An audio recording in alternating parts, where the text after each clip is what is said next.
Hey everybody, David Ryshpan here again on YouTube. We're off on another adventure. This time I'm heading to Paris for a week to record for a couple of days. Not sure how much I can say about the actual project.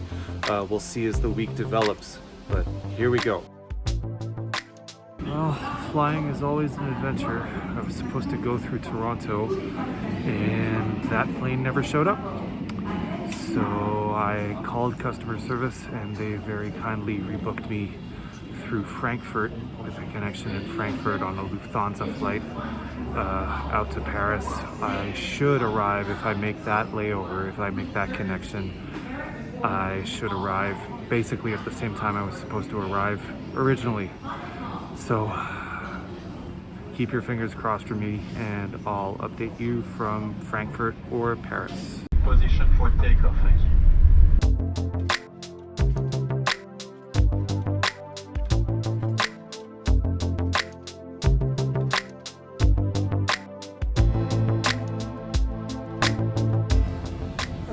We've made it with about 15 minutes to spare. Kudos to the pilot who made up all the lost time from Montreal to Frankfurt, and the really efficient team at the Schengen clearance at Frankfurt. Yeah, I made a very tight connection with about 15-20 minutes to spare. Here we go to Paris.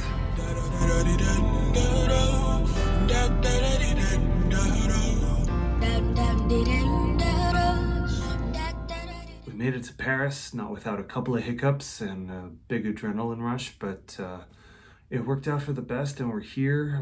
The whole band has arrived and we get to get down to business in the studio tomorrow for the next couple of days.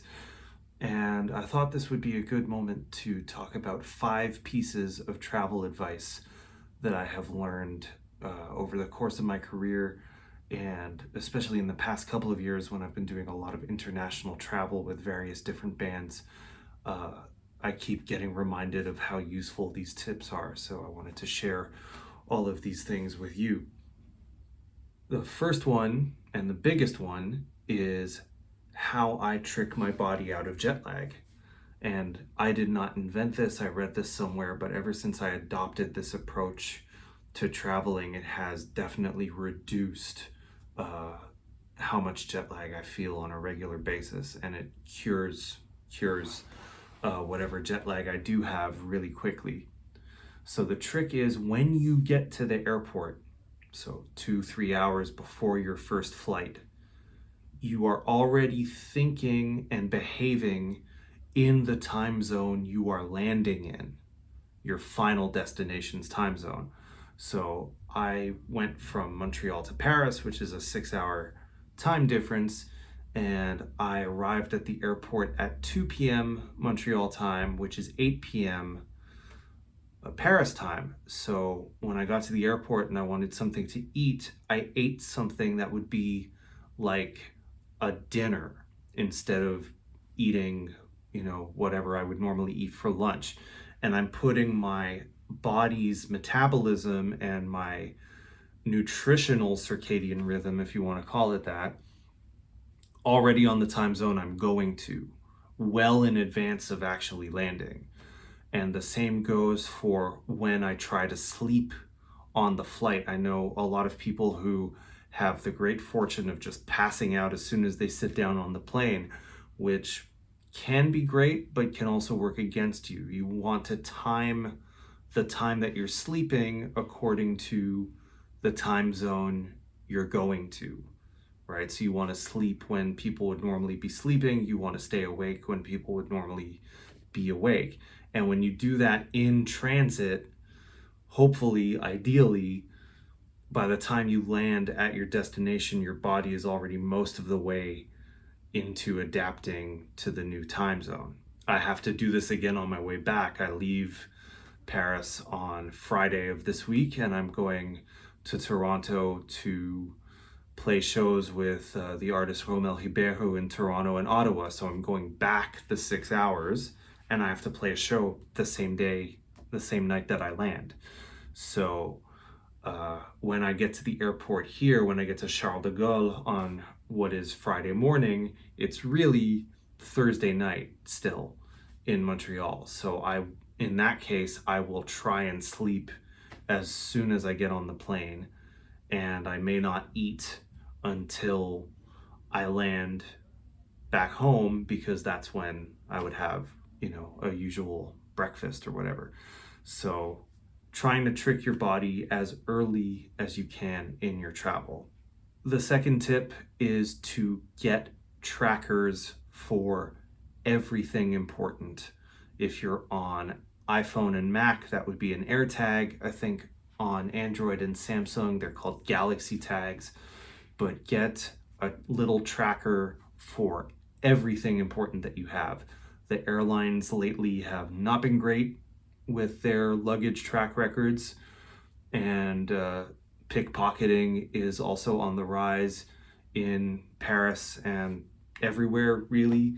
So get trackers for anything you don't want to lose and don't want to have stolen, so that you can find where it might be, you can find where it might be lost in transit, and you can go to your airline and tell them it's in this airport or in this terminal or whatever.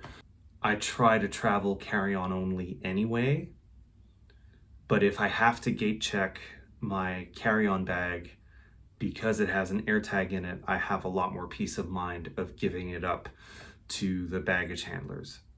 The third tip is to always have data. You cannot rely on Wi-Fi, especially if your travels are taking you out of city centers. There are lots of great eSIMs. I personally use Airalo. This video is not sponsored, and Airalo is not perfect. I would say 80 to 90% of the time it's great, and you need to have data when you're out of the hotel, especially if people need to get a hold of you consistently throughout your travel, whether it's for business or music or whatever the case may be. You can't rely on having a good solid Wi-Fi connection all the time. So getting an eSIM is absolutely worth the money. Another part of the jet lag piece of this is to really put an emphasis on moving your body. I know traveling is tiring, and when we're tired, the first thing we want to do is sleep. And it's very tempting to just sit in an airport and sit and send emails, sit and work, sit and take a nap, whatever. The more you move your body, the better off you are on a lot of different levels, right? It helps, exercising helps with getting your body, getting my body anyway, on the new clock, on the new time zone. And walking, standing up instead of staying seated, especially if I'm on a long haul flight where I have to be seated anyway for 6, 7, 10 hours, whatever it is. When I'm in the airport before that long haul flight, I will try to stand and walk around for as much of it as I can. The last piece of advice is maybe more musician specific than the others. Always carry backups and spares, except for the backup you leave at home. I'm a piano player, keyboard player. I'm here on a session and I've been told to focus on acoustic piano, and I know the studio has a great Steinway D grand piano. They also have lots of vintage keyboards that I can use if the session goes that way. I still brought my laptop and my sound card. I have MainStage, I have all my sounds, all my plugins. If the artist or the producer calls for something that the studio doesn't have, I already have it ready to go.